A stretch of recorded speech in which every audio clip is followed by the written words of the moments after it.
আবহাওয়া অনুকূলে থাকায় এবার বোরো ধানের ফলন ভালো হয়েছে সারা দেশেই। বৃষ্টি শুরুর আগেই বেশিরভাগ এলাকায় ধান গোলায় উঠেছে, তবে কিছু স্থানে এখনো বাকি। গত কয়েকদিন ঝড় বৃষ্টির সঙ্গে শিলাবৃষ্টিতে ক্ষতি হয়েছে ধানের। বেকায়দায় পড়েছেন কৃষকরা।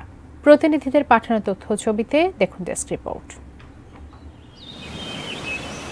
কয়েক দফা ঝড় বৃষ্টিতে খেতে পানি জমে গেছে। বোরো ধান কাটার মৌসুমে ধান নিয়ে দুশ্চিন্তায় কুমিল্লার কৃষকরা। কিছু কিছু এলাকায় নুয়ে পড়েছে ধান গাছ, গোড়া পচে নষ্ট হচ্ছে কাঁচা ধান গাছের। কিছু পাকছে, কিছু পাকে নেই, এই অবস্থা আছে। বৃষ্টি পড়ে গেছে, ধানগুলো সিট হয়ে গেছে, এই ধানগুলো কাটতে সমস্যা হইতেছে। খুলনার অনেক এলাকায় বৃষ্টির পানিতে পাকা ধানের সাথে ভাসছে কৃষকের স্বপ্ন।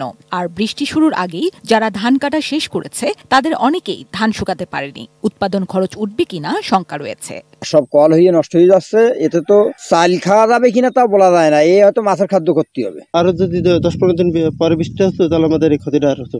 কুষ্টিয়ায় বিঘা প্রতি ফলন হয়েছে 30 থেকে 32 মন। এবছর ধানের ভালো ফলনে খুশি কৃষক, তবে বৈরী আবহাওয়ায় ধান ঘরে তোলা নিয়ে শঙ্কাও রয়েছে।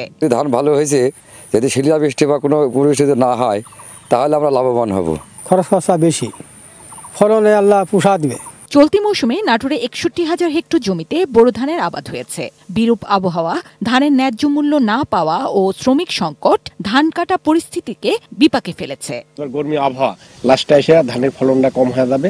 এখন কৃষক মানুষ করে খেতে হবে, এটাই হলো কথা। 400 টাকার কীটনাশক ওষুধ কিনতে হয় 1200 টাকা দিয়ে দোকান থেকে, সার 800 টাকার সার কিনতে হয় 1400 টাকা দিয়ে।